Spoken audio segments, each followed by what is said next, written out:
What are the most common mistakes students, professionals, and families make when planning international education or employment? No, that's a good point.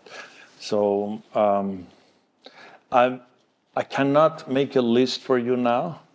I will need to sit down and work on it, but it's a very good question. I think we should come back to this question later. So make a list and discuss all of them.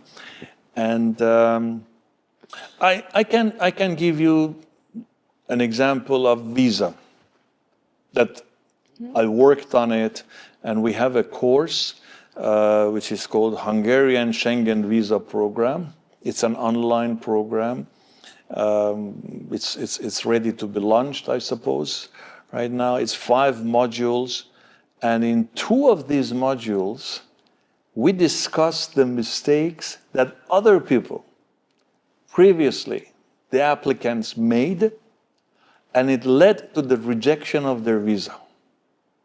So your question is very important, because from the mistakes that other people made, we learn. We don't make the same mistake. Staying on the example of visa, which I mentioned now, the Schengen authorities, including Hungarian Schengen authorities for visa, they ask you a few questions and a few documents to provide.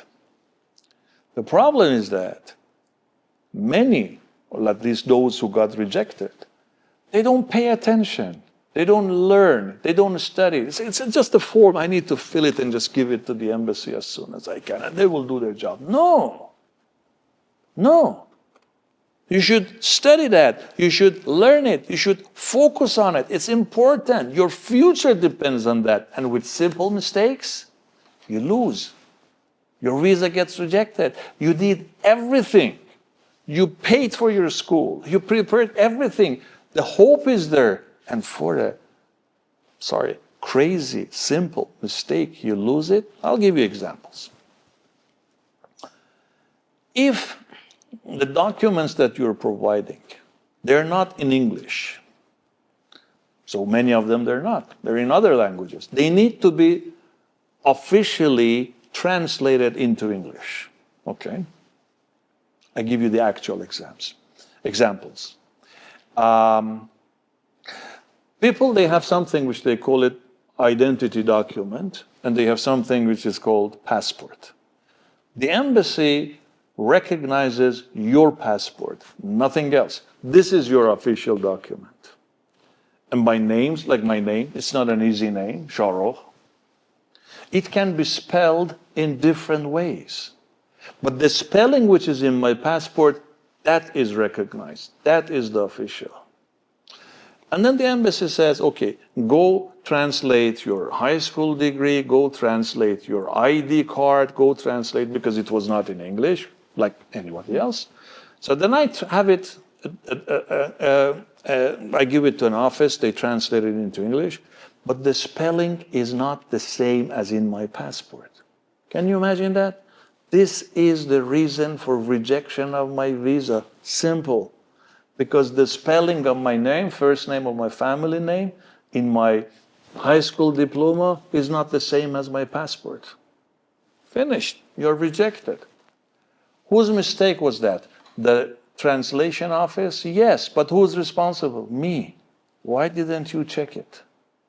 I should have checked it. So deep. Is my name spelled and written correctly?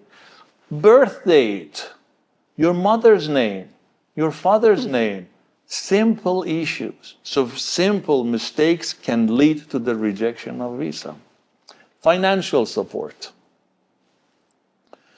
The Schengen authorities, Schengen visa authorities, they want to make sure that you or your family, you have enough money, let's put it simple like that, to support yourself while you're studying and living in Hungary, in Germany, in Italy, anywhere. And it is not good enough if you have a lot of gold at your home. Nobody cares about it. It's not good enough if you have, I don't know, this kind of paper or that kind of investment. They want your bank account. Okay, sir, I'm only 17 years or 14 years or 20 years old. Doesn't matter. Who's your sponsor? My father. Okay, bring the bank account, documents, the certificates from your father's bank. And I just tell my father very quickly, my father is a busy man, he's doing business, he's working here and there, and he just calls the bank or goes to the bank, just give me a paper, brings it there. Many cases we have it like this. That official documentation from the bank of your father does not meet the requirements of the Hungarian visa authorities, your visa is rejection because you didn't pay attention. Just bring a paper. No, it's not just like you bring a paper. Another example, insurance. Who cares about insurance? Well, the government cares about it.